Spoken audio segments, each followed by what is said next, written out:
Mr. Nicholson here.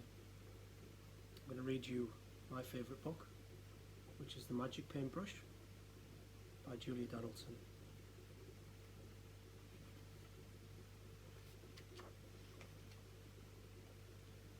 Go and catch some shrimps, Shen. Go and catch some fish. Go and gather oysters to fill the empty dish. Shen sits on the seashore. A stick is in her hand. She sits there, drawing pictures in the sand. She draws a flower, a flying fish. She draws a boat at sea, a hare, a hen, a dancing dog, a weeping willow tree. The waves roll in and wash away the pictures in the sand, but on a rock there sits a man. A brush is in his hand. He looks around, he calls to Shen. Come here, he whispers. Hush. We don't want all the world to know about this magic brush. He slips the brush into her hand and tells her to be sure never to paint for wealthy folk, but only for the poor. Did you catch some shrimps, Shen? Did you catch some fish? Did you gather oysters to fill the empty dish? No shrimps, no fish, no oysters. Shen laughs and runs inside. She paints a pot, then stands and waits until the paint has dried. The paint dries on the paper, the painting of the pot. It's not a painting anymore. It's real and steaming hot. The pot is full of shrimps, Shen. The pot's full of fish. The pot's full of oysters to fill the empty dish. The village people hear the news, and into the house they crush. The young and the old all want to see Shen and her magic brush. She paints a melon for a boy, a ladder for a man, a basket for a woman, and a girl, she paints a fan. And soon the news spreads far and wide, and people stand in queues for blankets, for boats, for buffaloes, for hats and coats and shoes. The news spreads over fields of rice and over desert sands, until at last, inside Shen's house, the powerful emperor stands. I order you to paint a tree and make it very big, but instead of leaves, paint golden coins, 100 on each twig. Shen shakes her head. Your Majesty, I promise to be sure, never to paint for wealthy folk, but only for the poor.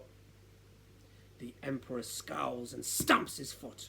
He bellows to his men, seize that magic paintbrush and seize that girl called Shen. Now Shen sits in a prison upon a cold stone floor. She waits there till the emperor opens the prison door.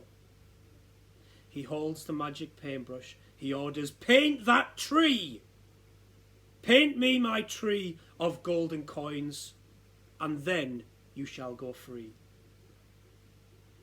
Shen takes the brush and bowing low says, Gracious Majesty, come back in the morning and you will have your tree.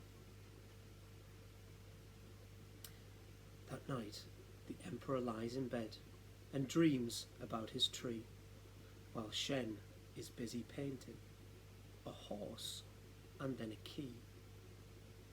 The key turns in the prison door, and Shen stands free outside. She climbs onto the horse's back and swiftly starts to ride. Where are my coins? The emperor shouts. Where is my golden tree? Where is the magic paintbrush? He cries. Who let the girl go free? He climbs onto his fastest horse and rides with all his men. Over the fields and desert sands they gallop after Shen. It's Shen, it's Shen, she's back again! The neighbours gather round, but Shen is painting silently while distant hoofbeats sound. She paints a mighty river, a river deep and wide. The emperor and all his men stop on the other side. The emperor scowls and stamps his foot. He shakes his fist at Shen. I'll swim across the river, and so will all my men. But Shen is busy painting, a beast with scales and claws. Its scarlet wings are open, and flames curl from its jaws. My dragon needs a tail, says Shen, and then it will be real. Yeah, it'll be roaring and ready for a meal. Now, shall I paint that tail? She asks, or would you rather go? She dips her paintbrush into the pot, and the emperor cries out, no! He turns his horse and rides away. He rides with all his men.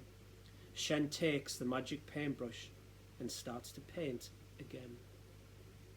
She paints a mound of golden rice and cakes like little moons, and drums and flutes till all the streets ring out with merry tunes.